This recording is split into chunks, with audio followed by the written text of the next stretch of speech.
Hey guys, welcome back to the channel again. আজকে একটা বড় খবর নিয়ে ডিসকাশন করা আছে তোমাদের সাথে। সেটা হলো রোনাল্ড আরাউহোর ব্যাপারে। দেখো, বড় বড় নিউজ আউটলেটস থেকে যে খবরটা আসছে যে রোনাল্ড আরাউহো নাকি বায়ার্নে যেতে পারে, এরকম একটা খবর উঠেছে। আর এটার পিছনে না একটা বড় সার্কুলার রিং চলছে, যে একটার সাথে একটা পুরো কি বলবো কানেক্টেড। যেমন আরও একটা খবর আছে যে বার্সেলোনাতে নাকি রাফায়েল ভারান আসতে পারে।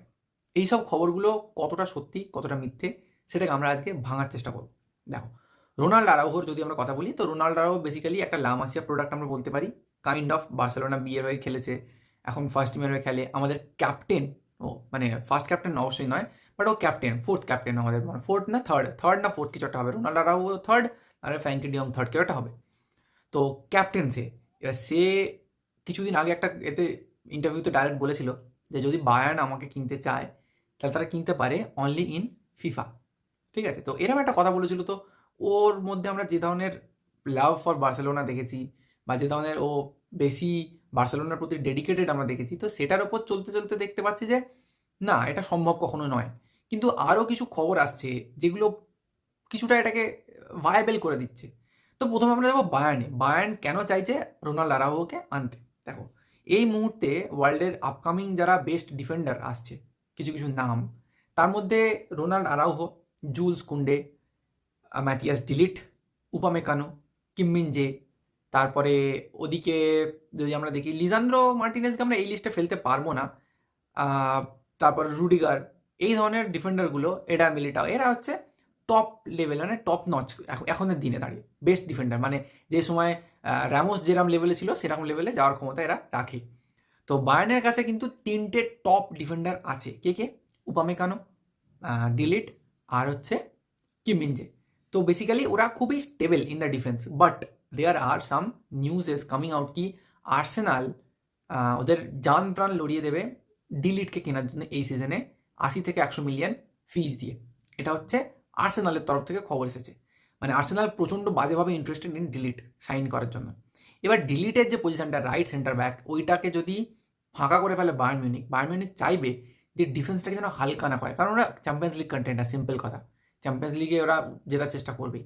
তো সেই জন্য ওরা চাইছে যে রোনাল্ড আরাউহোর মতো একটা প্লেয়ার যদি ওদের হাতে থাকে, ডিলিটকে ওরা ছাড়তে পারবে। মানে রোনাল্ড আরাউহো অনেক ডিপেন্ডেবল প্লেয়ার, অনেক পারফেক্ট প্লেয়ার একটা ডিফেন্সের জন্য। মানে আমি বলবো more than Kounde, more than Christensen, maybe more than de Ligt also. কারণ রোনাল্ড আরাউহোর physical presence is way too good, আর হাইলি পেসড ফুটবলার, খুব স্পিডি ডিফেন্ডার একটা। আচ্ছা, এটা তো সেটা চলতে দেখতে পাচ্ছি যে বার্সেলোনার কাছে এরকম একটা অফার আসতেই পারে বায়ার্নের তরফ থেকে। অফিসিয়ালি এসেছে কি না কি সেটা আমরা কোনো কেউ বলতে পারবো না যে কি হয়েছে অ্যাকচুয়ালি ব্যাপারটা। আচ্ছা, এরপরে আসছে হচ্ছে যে খবরটা, বার্সেলোনা যদি ভাবে যে রোনাল্ড আরাউহো চলে যাবে, তাহলে বার্সেলোনাকে ওখানে একটা রিপ্লেসমেন্ট আনতে হবে। ঠিক আছে, আমাদের দুটো মেন সেন্টার ব্যাক পড়ে থাকবে তাহলে, ক্রিস্টেনসেন আর কুন্ডে। কিন্তু আমরা আরও সেন্টার ব্যাক দেখতে পাচ্ছি, আমাদের চোখে আছে, যেমন ইনিগো মার্টিনেজ, আর এদিকে পড়ে থাকছে মার্কাস আলোনসো, যে সেন্টার ব্যাকে খেলতে পারে। তো এদের ওপর কিন্তু আমরা ভরসা করতে পারবো না, এরা ডিপেন্ডেবল নয় অতটাও। মিকায়েল ফায়ে বলে যে প্লেয়ারটা, ও অনেক বাচ্চা, তো বেসিক্যালি সেন্টার ব্যাকে প্রবলেম হয়ে যেতে পারে। তো সেই জন্য ইউনাইটেড চাইছিল অফলোড করতে ভারানকে ওরা রাখতে চাইছিল না টিম রস্টারে। তো এবার কি হচ্ছে, ভারানকে বার্সেলোনাকে অফার করা হয়েছিল যে বার্সেলোনা যেহেতু ওইখানটা ফাঁকা হতে পারে আরাউহোর জন্য, তাহলে বার্সেলোনা যেন রাফায়েল ভারানকে কিনে নেয়। আর দামটা খুবই কম, সেটা হচ্ছে 20 million euro. 20 million euro, 20 million ইউরোতে রাফায়েল ভারানটা কিন্তু খুব বড় একটা ডিল। কারণ রাফায়েল ভারানের মতো এক্সপিরিয়েন্সড ডিফেন্ডার আশা করি ওয়ার্ল্ডে এখন খুব কমই আছে, উইথ এজ, যার এখন এজ আছে খেলার মতো।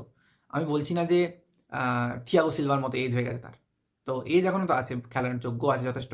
তো সেই জন্য এটা একটা ভালো ডিল হতে পারে, মানা যায়, হতে পারে। আর রাফায়েল ভারানের aerial presence, brain in game, আর বল ডিস্ট্রিবিউশন, কোথাও কোনো কিন্তু বড় প্রবলেম নেই, পারফেক্ট ডিফেন্ডার একটা।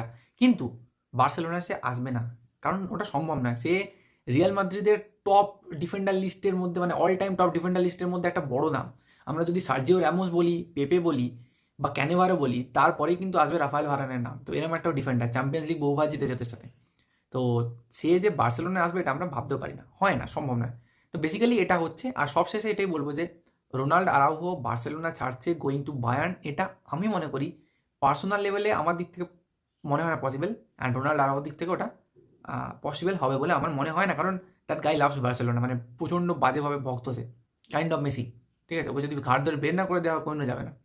হ্যাঁ, ওকে বিক্রি করলে আমাদের অনেক ফিনান্সিয়াল প্রবলেম সলভ হতো, কিন্তু ওকে যদি আমরা 80 to 100 মিলিয়নে বিক্রিও করি, সেখান থেকে হয়তো 60 মিলিয়ন ফান্ড আমরা ট্রান্সফার মার্কেটে ইউজ করতে পারবো। কী চাই আমাদের এখন? আমাদের সেন্টার ফরওয়ার্ড নতুন এসেছে, আমাদের midfield one of the strongest midfield, শুধু একটা ডিএমএফ দরকার। সেটার জন্য পারফেক্ট জায়গা খুঁজছে বার্সেলোনা, মানছি, কিন্তু ডিএমএফ জন্য পয়সা যদি আসেও, তাহলে কি তারা কিমিচকে আনতে পারবে? পারবে না। তো ব্যাপারটা খুব কঠিন। ঠিক আছে, মানে 60 মিলিয়ন যদি পেয়েও কিমিচকে আনা, আবার ওদিক থেকে 20 মিলিয়ন খরচা হচ্ছে ভারানের ওপরে যদি হয়ও, যদি আমি সব থিওরিজকে মেনে নিই, তাহলে 40 মিলিয়নে গিয়ে কিমিচকে আনা যায়? সম্ভব? এরকম হয় না। সেই জন্যই বলছি যে এরকম কোনো নিউজ যেটা আসছে সেটা ভায়াবেল নয়, সেটা লেজিট নয়, ভুল হওয়ার চান্সেস 99.9%, এটা আমার দিক থেকে গ্যারেন্টেড নিতে পারো। চলো এইটুকুই বলার ছিল। তোমরা চ্যানেলটাকে লাইক সাবস্ক্রাইব যা করার করে দিও। That's it, by.